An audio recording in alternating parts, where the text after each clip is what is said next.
And now, back to Good Morning Club dito sa TV5. Sabay tayong mag-almusal. Bangon na sa happy morning. Sabay tayong mag-almusal.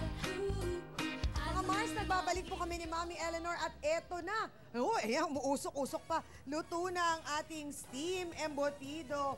At eto na, Mami Eleanor, eto hihiwain na lang natin at for plating, syempre, para maganda ang itsura. At balita ko po, meron di umu-order sa inyo ng embutido. Saan po ba sila pwedeng tumawag? Pang regalo sa Pasko, pwede, no? Sa cellphone ko na lang. Opo. 0927 May negosyo pala si Mami. 32 773. 773. So yan po kung gusto ninyong umorder. At mga Mars, sana din nakakuha kayo ng idea na pwede rin ito palang pang negosyo bukod sa pwede natin itong ihain sa ating mga chikiting. So bukod po dito sa ganitong na-steam na, pwede rin pong prituhin kung gusto na medyo crunchy ang dating. Ayan, madalas naririnig natin sa mga bata yan, gusto nilang crunchy. Gaano po ba katagal pwede itong ilagay sa ref po? Kung pambaon ng freezer. bata, lagay sa freezer para pagkukuha na lang at hiwain. Mga 2 linggo, pwede po. Pwede. Pwede. So, kailangan lang tandaan natin na mabilis pong masira ang embutido. So, kailangan din, ihain na ito kaagad sa ating pagka mga may chikiting. Ayan. So, dito po, pwede na natin ilagay, Mami, at hiwain nyo na po. At alam niyo po ba, ang giniling ng baboy ay merong 224 calories per serving. Pero huwag kayong mag-alala, pwede nyo naman ma-burn, baby burn yan sa pamamagitan ng pagpapasyal ng inyong aso o paglalakad sa loob ng 1 oras, magpulot-pulot ng dahon.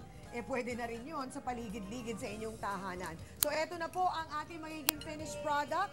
Ang ating steam embutido na gawa ng ating super kusinera na si Nanay Eleanor. Naku, alam mo kailangan gumawa ng bago kasi kinain na ni Chang yung isang buo kanina. Ay, hindi ko naman isang buo. Kalahati lang. Ako ang kumain ng isang buo. Di kalahati kami.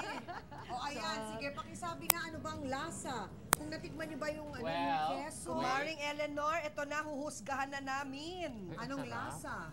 Sarap niya. Natikman niyo yung keso, may pasas. Malilamnam. Tama-tama na yung alat.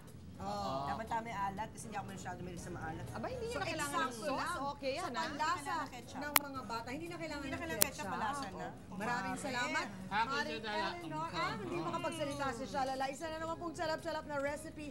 Courtesy, of course, ng ating super kusinera si Mami Eleanor. Maraming salamat po sa inyo.